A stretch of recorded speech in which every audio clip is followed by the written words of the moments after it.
Ginagawang tanga ang mga Briton. Pinapalitan sila sa demograpiko, etniko, at kultura at hindi pa nga sila pinapayagang pag-usapan ito. Pero ang mga dakilang sibilisasyon ay hindi basta-basta sumusuko at namamatay. Lagi silang lumalaban. At sa tingin ko, dumadaan tayo sa yugto na muling bumabangon at lumalaban ang British Lion. Pero bago ko talakayin yan, ipapapakita ko muna sa inyo kung paano sila lumalaban. Ipakikita ko sa inyo ang ilang numero. Sige, tingnan mo ito. Tingnan mo kung paano sila napapalitan. Ito ay tungkol lang sa mga illegal na pagtawid na maliliit na bangka taon-taon. Noong 2018, 299 ang dumating. Sa 2024, 36,000 na umabot ito sa pinakamataas na 45,000 noong 2022. Pagsapit ng 2025, tumaas pa ito sa 41,000. Sige, mas nakakabahala pa ang legal na migrasyon taon-taon. Tingnan mo ito. Noong 2018, 825,000 katao ang dumating. 549,000 katao ang umalis. Kadalasan ay mga Europeo o puting Briton, mga katutubong Briton. 788. 662. Noong 2021 ay umabot ng 940, pumalo sa pinakamataas na 1.4 milyon ang pumasok. Karamihan ay mga taga-ikatlong mundo tulad ng Timog, Asya o Aprika. At kapalit nito, nawalan ang UK ng 573,000 katao. Nagkaroon ng netong sobra na 848,000 katao. Yan ang nangyari noong 2023. Pagsapit ng 2024, ang labor ang namuno. Gayunpaman, 1 milyong tao pa rin ang pumasok. 680,000 na mataas ang kasanayan ang umalis. Nitong dagdag na 331,000 katao, 2025, muli. Huwag kayong magpaloko sa numerong 171,000 na ito. Tingnan ninyo ito. Oo, 813,000 katao ang dumating. Pero 642,000 katao rin ang umalis. Kaya umalis ang mga Europeo. Umalis din ang mga Briton at sila ay napapalitan ng mga taong ito.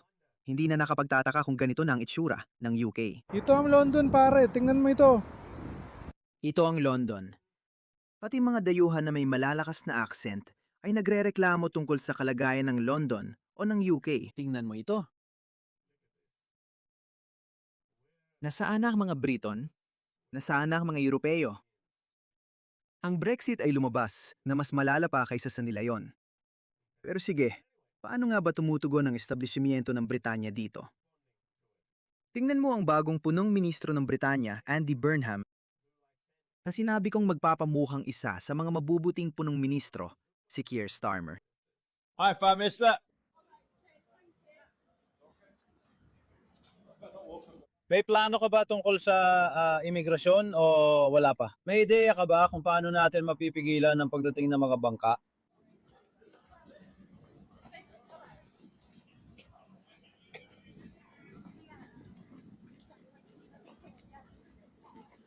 Oo, kasi ngayon lang ako nakasama kay Neil Kingston. Ayaw niya sumagot tungkol sa pagpapatigil sa pagdating ng mga bangka. Hindi ko alam, sige. Ayos naman ang ginawa ko. Siguradong magiging sobrang excited. Oh. Tungkol ba sa bangka ang sinasabi mo sa akin? Oo, iniisip ko lang kung anong klaseng. Kung nakinig ka na o napanood mo ng GV News, kakatapos lang niya ng isang mahabang usapan kasama si Chris Hope tungkol dito. Talagang pinipilit niya kung anong gagawin niya tungkol sa bangka. Kaya dapat lalabas na yun bawat sa lahat ng channel sa TV. Simula nang mangyari yon, ibig ko sabihin halos 2 hanggang 3,000 nang dumating dito. Kahapon, alam ko 220 ang na. dumating sakay ng bangka. Alam mo na. Oo, pumunta kami sa Dover noong nakaraang linggo. At oo, katatapos na niyang magpa-interview kay Chris tungkol dito at kumalat niyon kahit saan. Talagang inusisa siya ni Chris tungkol doon. Ayos, Kaya dapat mo ring oo. tingnan yon. Ibig kong sabihin, marami pang ibang bagay. Pero hindi siya makasagot. Kaya pakinggan natin siya sa ibang pagkakataon. Ayan siya. Tingnan natin kung anong sasabihin niya. Alam mo ang tungkol sa HMO Britain. Pinag-usapan mo yon sa talumpati mo sa mga taga-suporta mo. Noong nakaraang linggo, itinampok namin ang mga batas na yun ng Paddington. Sumulat sila sa iyo ng personal. Isa ng pangalan ay Rex Perkins, 7 taong gulang, ang nagsabi na may bagong kampo ng mga migrante na itinatayo malapit doon. Hindi yon kakayanin ng maliit na nayon. Sabi niya, gusto namin ang aming nayon. Naglalakad kami pababa para dalawin ang puntod ng kapatid kong babae. Magbabago ito. 100 taon na akong nandito. Mahilig siya sa palaruan. Salamat, Andy. Ano ang masasabi mo sa mga tulad ni Rex, 7 taong gulang, na nagsasabing nakikita niyang nagbabago nang hindi na mababawi ang kanilang nayon dahil nagdadala kayo ng mga migrante para manirahan sa lugar na yon? Well, ako ay nagsimulang maging mulat sa kampanya mula sa Paddington at handang-handa akong makipagkita kay Rex. Makikimig ako sa sinasabi ng mga tao at tutugon sa mga alalahanin na kanilang inilalapit. Hindi ko pa alam ang detalye ng issue, pero sa ilang paraan, ayon sa pagkakaintindi ko, ito ay tungkol sa paglikha ng ligtas na espasyo at hindi magkaroon ng mga suliranin sa siksikang paupahan na binanggit mo kanina. Malinaw na magiging hamon ito, pero palagi akong handang makinig sa mga tao, makipagtulungan sa kanila at tanggapin ang mga lehitimong alalahanin. At aaksyonan ko ang mga alalahaning yon. Kailangan ko lang sabihin, hindi natin pwedeng hayaan na ang pinakamahihirap na komunidad lang sa bansa ang sumasalo sa halos lahat ng ipinapadalang refugee at mga naghahanap ng asylum. Naniniwala ako na lahat ng bahagi ng bansa ay kailangan gampanan ang kanilang bahagi. Isa itong mahirap na usapin. Ibig sabihin, siray natin ang United Kingdom ng pantay-pantay. Inilunsad ni Keir Starmer ang Operation Scatter, kung saan ipapakalat sila sa buong UK mula hilaga hanggang timog ng bansa. Kaya hindi mo lang sila ilalagay sa malalaking lungsod tulad ng London, Birmingham, Bradford o Manchester. Ayon sa Operation Scatter, ikalat sila sa buong bansa. At ito ang sinabi niya. Sabi niya, alam mo, hindi lang dapat ang maliliit na bayan ang magdusa nito.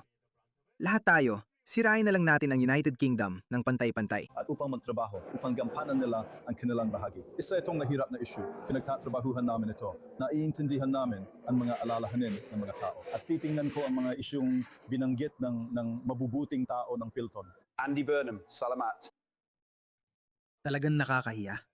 Tingnan mo si Angela Rayner. Tingnan mo ang sagot niya. 230 katao sa isang malaking bangka. Palpak ang mga pulisya.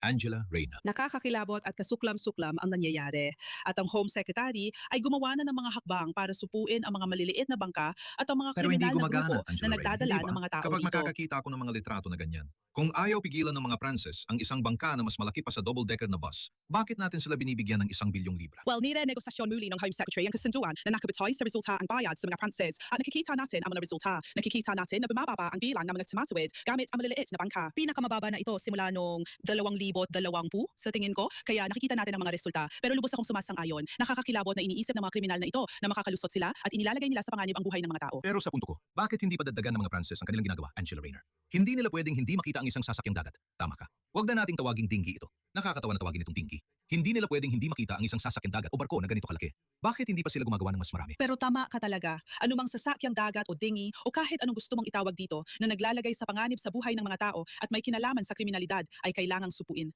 Sa tingin ko, kinikilala iyon ng mga Pranses at nakikipagtulungan sila sa gobyerno ng UK at kinikilala rin iyon ng gobyerno ng UK. Hindi talaga sila tumitigil, hindi ba? Pero sa totoo lang, ito ang nangyayari. Tingnan mo ito. Ito ang crowbar sa footage ng kampo ng mga migrante. Tingnan mo sila habang may mga pensyonado na nagugutom at nahihirapan. Tingnan mo ang mga lalaking migrante mula sa mga third world na bansa na dumating dito sa maliit na bangka. Tingnan mo yan. Nagpapahinga, nagsisigarilyo. May bubong sila sa kanilang tinitirhan. Ito ba ang binabayaran mo? Mga binatang nakatambay lang at nagyoyosi.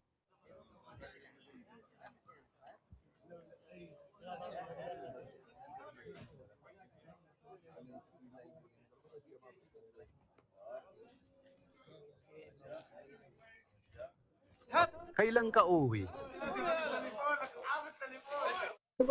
Hoy! Umalis ka! Video! Hindi... Pare! Alam niyo ba ang sinasabi ko? Sige na! Pare, masyado kang matangkad. Sa'yo! Gawin mo! Ang inuutos sa'yo! Matangkad ako! Tingnan mo yon. Nakatayo lang at nagyoyosi. Sa gastos ng mga Ilang nagbabayad beses ng ko buwis, papunta sa Crawley. Namili ako. Kagagaling ko lang mula sa Milan. Oras na para umuwi, di ba? Well, lumalaban na ang mga Briton, kahit na patuloy pa rin silang niloloko ng mga nasa kapangyarihan. Pero oo, hindi nila kakayaning gawin yon, o ano pa man ang sila-sila lang. Andy Burnham, gaya ng sinabi ko, paninindigan ko yon. Sa tingin ko, mapapaisip na niya na si Keir Starmer ay isa sa mga mabubuting punong ministro.